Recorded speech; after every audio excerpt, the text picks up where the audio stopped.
Bueno, cuando me puse a preparar este tema, el que esperar cuando el dolor persiste, sobre todo reflexionando para profesionales, pero entendiendo que también cualquier profesional puede ser paciente a la vez, veía necesario antes que todo establecer como las bases de qué estamos hablando, ¿no? Del dolor crónico, del dolor de larga evolución y también ver desde la parte científica qué importancia tiene, porque a nivel clínico cualquiera que trabaje con pacientes lo sabe, pero a nivel científico también yo veo que en los últimos años se le está dando mucha relevancia y se están poniendo temas sobre la mesa.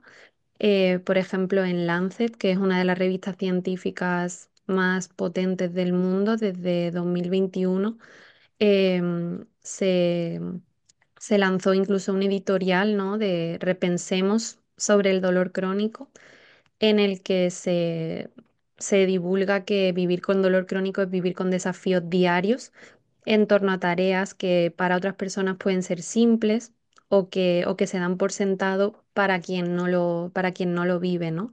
Entonces, esto significa que en muchos casos y en muchas consultas a los pacientes no se les cree o se les estigmatiza por no mejorar o se les juzga por no saber hacer frente a una situación que realmente tampoco se nos enseña cómo hacer frente. Por eso creo que vuestro proyecto también es súper importante porque esa alfabetización sanitaria a nivel profesional y a nivel paciente, yo creo que puede mejorar la calidad de vida, y se me corta la voz de muchas personas. A nivel investigación, el dolor crónico se define como el que persiste o reaparece durante 3 meses, durante más de 3 meses. Realmente es un criterio puramente temporal, aunque esta definición, como puede ir cambiando, ya han surgido varios varias corrientes a nivel investigación que lo apoyan un cambio en la definición por el tema de que la definición puramente temporal, el hecho de que sea más de 3 meses, pues no va en consonancia con otras clasificaciones, ¿no? Entonces hay otras definiciones, podrían ver al dolor, ya sea agudo o crónico, como parte de un síntoma de algún otro problema, alguna otra enfermedad, y hay otras corrientes que lo ven como el propio problema en sí mismo o como una alteración en sí misma. Entonces, es verdad que la definición actual es esa, pero puede que dentro de no mucho cambie porque es algo en debate. A nivel social, el dolor crónico no es solo un tema temporal. em, yo hice un trabajo con una profesora mía del máster de medicina gráfica que cuando me puse a dibujar lo que era el dolor crónico para mí, no me salió como este dibujo de una frase que me dijo una paciente en consulta. Del cuarto profesional al que fui, me dijo que esto era crónico, que tenía que aceptarlo, que no me moriría por el dolor, aunque esto se podría debatir, porque el sufrimiento que conlleva muchas veces sí lleva al suicidio, pero sí nos moriríamos con el dolor. Entonces, algo más que puramente un tema de tiempo que llevas con dolor. Y luego porque el dolor crónico a nivel individual, el de la persona que lo vive, es mucho más que sentir dolor, ¿no? Sentir dolor, digamos que es como la punta del iceberg, lo que sobresale del agua, pero realmente debajo del agua hay un montón de experiencias, un montón de cosas por las que pasa la persona durante su proceso y que son más difíciles de ver a no ser que hagas atención centrada en la persona o que lo estés pasando o tengas un caso cercano que lo esté viviendo. Luego, dentro del dolor crónico también tenemos el dolor crónico de alto impacto, que es un porcentaje de los pacientes en los que tienen muy severamente afectada su calidad de vida y su funcionamiento, que se manifiesta pues en problemas de sueño, fatiga, miedo, no respuesta a tratamientos, niveles altos de ansiedad, depresión, dificultades cognitivas, problemas laborales, alto consumo de analgésicos y mayor uso de servicios sanitarios. Y en este momento, digamos que es cuando buscamos ayuda de un profesional. Ningún paciente que llegue a nosotros por dolor crónico o normalmente no suele ser cuando empiezan los síntomas, ¿no? Realmente Cuando nosotros estamos sanos, tenemos una capacidad de autonomía bastante alta o completa, podríamos decir. Cuando empiezan los síntomas, vamos perdiendo autonomía, empieza la incertidumbre, nos sentimos vulnerables y en el momento que empezamos a depender de otros y que ya hemos perdido un porcentaje de nuestra capacidad de autonomía, parece ser que es cuando buscamos ayuda, en este caso profesional sanitario. ¿Qué necesitamos los pacientes al usar servicios sanitarios? ¿Qué nos piden? Obtener respuestas o seguir buscando un diagnóstico, obtener ayuda para movilidad o tareas domésticas, que pueden ser tareas aparentemente simples, pero para las que las personas con dolor crónico tienen mucha discapacidad. Poder tener acceso directo a profesionales sanitarios cualificados y especializados, interacción social y adecuado seguimiento o derivación.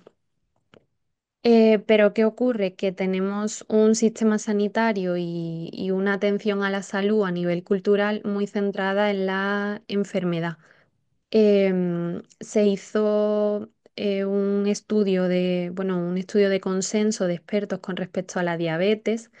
Y claro, la diabetes entendida como enfermedad, pues se habla de cuatro situaciones, ¿no? En las que pues, puede haber una remisión de la diabetes, entendida como que la persona necesitará apoyo continuo para prevenir una recaída, con cambios en el estilo de vida, una monitorización regular, o se podría conseguir una reversión que a diferencia de la remisión, pues no necesitaría la persona apoyo para prevenir o manejar los síntomas.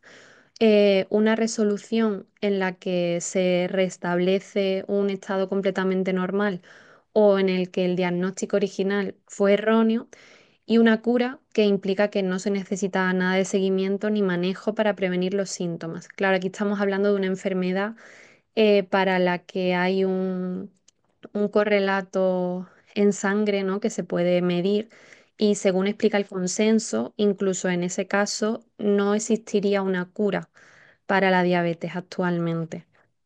¿Qué pasa con el dolor? Que el dolor, aunque algunos autores lo definan como una enfermedad en sí misma, como podría ser el dolor crónico que se considera primario, la expresión del dolor se puede evaluar, se puede medir, pero la experiencia de dolor de la persona no. Entonces, lo que viene a ejemplificar este gráfico es que si el dolor de la persona, la experiencia es todo esta esfera, la expresión, lo que esa persona puede contar de lo que vive es el círculo, un trocito, y realmente lo que podemos medir de esa experiencia es nada, es un porcentaje. Entonces, si incluso hablando de una enfermedad como la diabetes, los expertos dicen que la remisión de la diabetes no es posible para todas las personas, ni tiene por qué ser permanente en quienes la logran, yo me hago la pregunta de cómo curamos el dolor si no es posible que aparezca de nuevo, porque forma parte de la vida. Claro, lo que pasa es que hemos sido educados a nivel sanitario para descubrir y curar enfermedades, pero quizá lo que hay que ayudar a curar cuando la persona tiene dolor crónico de larga evolución es a la persona. Ahora vemos qué significa esto. Claro, ¿qué ocurre? Que después de 3 meses con dolor, por definición crónico, aproximadamente la mitad de los pacientes no reciben un diagnóstico claro, que son los llamados síntomas sin explicación médica. Em, y aunque no tengamos un diagnóstico, eso no quita que no haya nada que se pueda hacer. De hecho, recientemente se ha publicado en la Sociedad Española de Médicos de Familia este libro, esta guía, en la que una de las cosas que dicen es, aunque no haya un diagnóstico, no subestimar la percepción de dolor de la persona ni el impacto funcional que éste provoca. Desde la fisioterapia ahí podemos hacer mucho porque aparte del modelo centrado en la patología, en el que identificamos factores de riesgo de enfermedad y nos centramos en ella, también el modelo salutogénico, si nos acogemos a él, podemos centrarnos en factores que promuevan una salud, mayor salud. Entonces, también tiene en cuenta el efecto de la comunidad, el apoyo social. Y no implica que uno tenga que sustituir al otro, sino que podríamos decir que el cambio es hacia un paradigma que incorpore ambos, ¿no? La patogénesis, ¿vale? Y la salutogénesis. ¿Qué pasa cuando etiquetamos al paciente de dolor crónico o cuando la persona tiene dolor por más de 3 meses o años? Que realmente estamos preparados para buscar causas, ¿no? Porque analizamos los problemas, pero hay problemas de salud, como puede ser el dolor crónico, en el que no vamos a poder encontrar o establecer una causa, como en ese 50% de pacientes que no tienen un diagnóstico. Puede que responda a tantas causas, dependiendo del caso, que no podamos ni siquiera identificarlas todas. O incluso puede que encontremos una causa, si es que se puede, porque hay opacidad causal, pero no se pueda eliminar esa causa. Entonces ahí el nudo del paciente de, por una parte, no saber si su cuerpo le está fallando o qué está pasando con su cuerpo, y por otra, no saber por qué le ocurre lo que le ocurre ni qué hacer con eso, pues ese nudo cada vez aprieta más por la incertidumbre que se experimenta. Y realmente los problemas de las personas con dolor crónico suelen ser bastante limitantes en el día a día. Pueden ver limitadas sus actividades que cualquiera daría por hechas o por em, imposibles de limitar, que son levantarse o sentarse de una silla, comer, alimentarse, ir al baño, acostarse, tumbarse, vestirse o quitarse la ropa y ducharse. O sea que la interferencia de ese dolor en la vida de la persona puede ser muy grande. Y además, con la experiencia frecuente de dolor, parece que el autoconcepto que la persona tiene de sí misma se puede enredar con el concepto de dolor y de enfermedad, de forma que pasamos de tener un problema a ser una persona, en este caso enferma, ¿no? De tener una enfermedad o un problema a ser una persona enferma.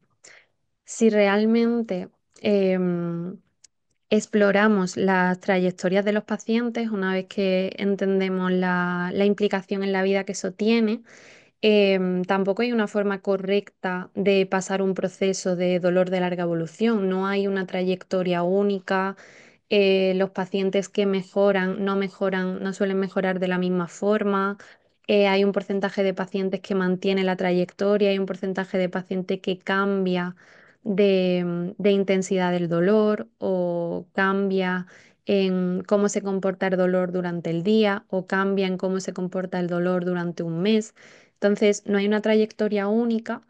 Sí que se ha visto que la mayoría de personas con dolor regional, que empiezan con dolor en una zona concreta, no suelen desarrollar dolor generalizado, que hay pacientes que mejoran del dolor crónico, esto también se ve en consulta, pero el hecho de que haya un 6% de la población con dolor crónico generalizado que persiste durante más de 20 años, pues nos sirve como recordatorio, ¿no? de que aparte del sufrimiento individual que representa, es un problema de salud pública bastante grande en el que tenemos que seguir destinando recursos para su estudio y su manejo. En otro estudio prospectivo para ver posibilidad de recuperación de dolor crónico, estudiaron que casi la mitad de la muestra, un 53% de la población, siguió con dolor, pero también la otra mitad prácticamente resolvió el dolor. em, no se evaluó qué hizo que esas personas se mejorasen o qué hizo que las otras personas no mejoraran. Sí que hubo a nivel de tratamiento, pero sí que encontraron fuertes asociaciones del dolor con problemas de sueño, obesidad y enfermedades crónicas. Y esto puede que sorprenda a muchos que tener 60 años o más resultó ser un factor protector de esa persistencia de dolor, con lo cual esto se ha dicho mucho, pero hay que recordarlo, el dolor con la edad, el dolor crónico con la edad no tiene por qué empeorar. Entonces, esto requiere un poco un cambio de perspectiva en el acompañamiento de los pacientes, ¿no? Que la enfermedad, el cambio, la adaptación en un organismo vivo como somos las personas, como son los pacientes, concierne al individuo, pero no solo al individuo, a lo que haga la persona, sino también al contexto en el que se encuentra. Entonces, curar quizá no es con respecto a la enfermedad, sino que también se puede ampliar hacia la persona, ¿no? Es facilitar el desbloqueo, como concluyen en el artículo que presenté antes sobre la diabetes, en el consenso, quizá es ayudar a esa persona a que encuentre una nueva perspectiva, ¿no? Que le permita cambiar de un escenario a otro. Es algo que algunos autores han definido como ensanchar la vida, ¿no? De si vamos a preocuparnos por el dolor, vamos a preocuparnos por las enfermedades, por todos los diagnósticos que te pueden estar pasando, pero también vamos a preocuparnos por la persona, por su contexto y las necesidades, porque quizá, como explica Edward de Bono en su libro de pensamiento creativo, que la creatividad no deja de ser una herramienta para gestión de problemas. Si solo nos preocupamos por el dolor y por la enfermedad, puede que lleguemos a un punto muerto, pero si tenemos en cuenta todo el contexto de la persona y sus necesidades más allá del dolor, aunque incluyéndolo, puede que encontremos varias vías de acceso. Em, por ejemplo, hablando de casos míos en consulta, este caso no es de recuperación del dolor a cero de intensidad, pero sí quiero que nos demos cuenta de algo que puede significar mejorar en un paciente con dolor crónico. Pues si nos fijamos en esta situación, tenemos 10 días de dolor en el último mes con una intensidad de 8/10, 10 fármacos tomados en todo el mes y ese dolor tiene una interferencia de 5/10 en la vida de la persona. Y me parece, os he puesto este en concreto porque me parece curioso que aunque los días de dolor de la persona se duplican, que podríamos ver que es un empeoramiento, los fármacos tomados por el dolor no diría que moderaran nada porque han sido prácticamente los mismos, pero aquí sí que hay un cambio. La intensidad media del último mes baja 5 puntos, con lo cual de un 8 a un 3 el sufrimiento de esa persona disminuye y la interferencia del dolor en la vida pasa de un 5 a un 3. Entonces, a pesar de que no han disminuido los días de dolor, sí que ha disminuido tanto su sufrimiento por la intensidad como la interferencia que ese dolor tiene en la vida. Esto también puede implicar mejorar, de hecho va a depender de la persona, pero sí que este paciente lo ve como una mejoría, tanto por intensidad del dolor como por discapacidad, interferencia del dolor en la vida, a pesar de que no es un dolor cero ni es dolor cero todos los días, ¿vale? De hecho, se han duplicado los días de dolor. Entonces, mejorar en casos de dolor crónico puede significar muchas cosas diferentes según la persona.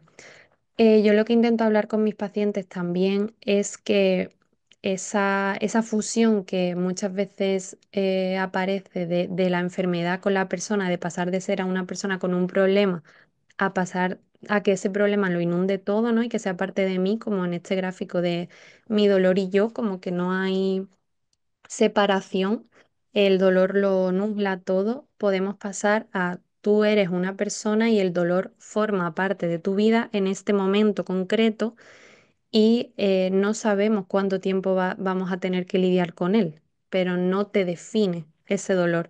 Hay pacientes que, como hemos visto, pueden terminar después de un proceso de dolor crónico, pueden volver a vivir una vida significativa, pacientes que la vivirán con dolor, pacientes sin dolor y en medio hay una escala de grises bastante grande. Entonces, la curación de la persona implica que se restaure su sentimiento de invulnerabilidad, de integración con su contexto y de control. ¿Y qué hacer si no nos podemos curar? Si la curación de la enfermedad o del dolor no es posible, pues ahí viene la importancia del automanejo y de este proyecto que tiene tantísima relevancia, que estáis potenciando, que estáis divulgando y que me parece súper necesario para ayudar a mejorar la calidad de vida de las personas.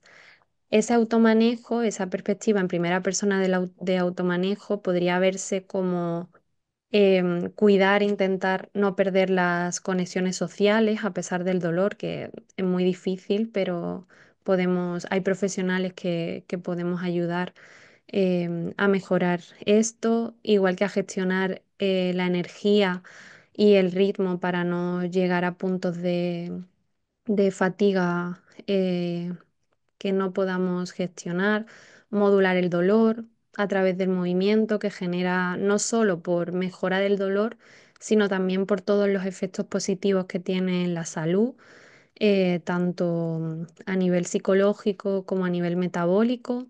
Se pueden usar técnicas de relajación, podemos, los psicólogos sobre todo, nos pueden ayudar a entender que aunque el dolor haya sido parte de nuestra vida y probablemente lo siga siendo en muchos casos, hay cosas que se pueden hacer para mejorar esa calidad de vida.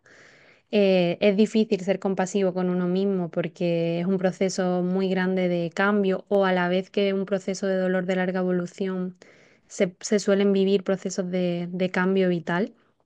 Y sí podemos centrarnos en actividades significativas y que tengan un propósito para uno mismo y que sean más grandes que nosotros, ¿no? De hecho, el apoyo entre pacientes a mí me parece muy bonito porque sin querer romantizar el dolor, por supuesto, y sin entrar ahí, sí que nos ayuda a eso que nos pasa a nosotros, ese sufrimiento, pues que no se quede solo en nosotros, ¿no? Que sirva a otra persona nuestra propia experiencia, nuestro propio apoyo, aunque quizás no tenga nada que enseñarnos ese dolor. En consulta, siendo profesionales, nos encontramos muchas veces pero dime qué hago, ¿no? Con lo que me pasa. Y eso es esa llamada, esa necesidad de ayuda ante la incertidumbre es normal y no siempre necesita una solución mágica de una palabra que responda, ¿no? Pero sí esperamos, sí los pacientes sí esperan que el profesional comprenda lo que está sintiendo, que no lo juzgue, que los sentimientos, que el paciente no perciba que están siendo juzgados moralmente, que el profesional participe del sufrimiento, ¿no? Que intente ponerse en nuestro lugar desde sus zapatos, pero que facilite la comprensión de la situación en la que estamos, aunque eso requiere el conectar también el profesional con nuestra propia vulnerabilidad y con nuestro propio dolor, que yo creo que por eso también es difícil y muchas veces tendemos como a establecer más distancia quizás de la que los pacientes necesitan, porque en casos muy difíciles y con mucho sufrimiento evoca nuestro propio sufrimiento, entonces para esto también quizá nosotros necesitamos ayuda o necesitemos más formación, más apoyo. También los pacientes esperan que les ayudemos a ver qué dificultades hay y una vez determinadas, pues que les ayudemos a buscar pistas para, por una parte, salir de la situación, si se puede, que no en todos los casos se puede, tomar decisiones para cambiar la situación, de nuevo, si se puede, que no en todos los casos se puede y o vivir de otra forma lo que no tenga solución o posibilidad de cambio, ¿no? Al final, este estudio es una revisión de más de 100 casi 200 estudios cualitativos en los que se le pregunta a los pacientes con dolor crónico que se han recuperado, qué les ha ayudado en ese proceso, que recuperarse puede significar cosas diferentes para cada persona. Y hicieron este gráfico que me parece bastante característico en el que al final hay que ayudar a la persona a ver que a pesar del dolor hay un futuro, ¿no? Pero eso pasa por que la persona se sienta validada, que sienta que su dolor ha sido validado, no porque le digamos yo te creo, sino porque entendemos lo que hay detrás de ese proceso y que ayudemos a nivel profesional a reconectar con ellos mismos, con su cuerpo. Y gracias a esa reconexión con su cuerpo, a recuperar ese sentimiento de control o al menos de no guerra con el cuerpo, puedan reconectar con su entorno, no solo entorno a través del movimiento y de actividades, sino también entorno social, laboral y todo eso que quizás el dolor en muchos casos les ha hecho perder. Y luego recordar que si eres paciente, o tanto si eres paciente como profesional, tu valor sigue siendo el mismo. Tengas dolor crónico o no tengas dolor crónico, el valor intrínseco que tú tienes como persona es el mismo. Entonces puede que tengas que dejar de hacer cosas que te nutrían, pero eso no cambia, no cambia quién tú eres y quizá em, encontrando otras formas o adaptándonos a ese contexto, puedes dejar salir de nuevo esa luz y todo lo que vienes a aportar al mundo, que muchas veces el dolor parece que nos apaga, que nos hace completamente ser otras personas, pero hay formas de reconducir eso y espero que esta reflexión sobre el tema nos ayude un poco a poner sobre la mesa un tema como es la recuperación tan incómodo, porque hay mucho sentimiento de injusticia, ¿no? Y de culpabilidad de los pacientes que también se recuperan, de ¿y por qué me he recuperado yo? Y hay personas que no se recuperan, o de como de vergüenza, de bueno, estoy bien, pero no puedo decir que estoy bien, porque entonces quien esté peor que yo. Y esas cosas se ven mucho en consulta y yo creo que era importante hablarlo.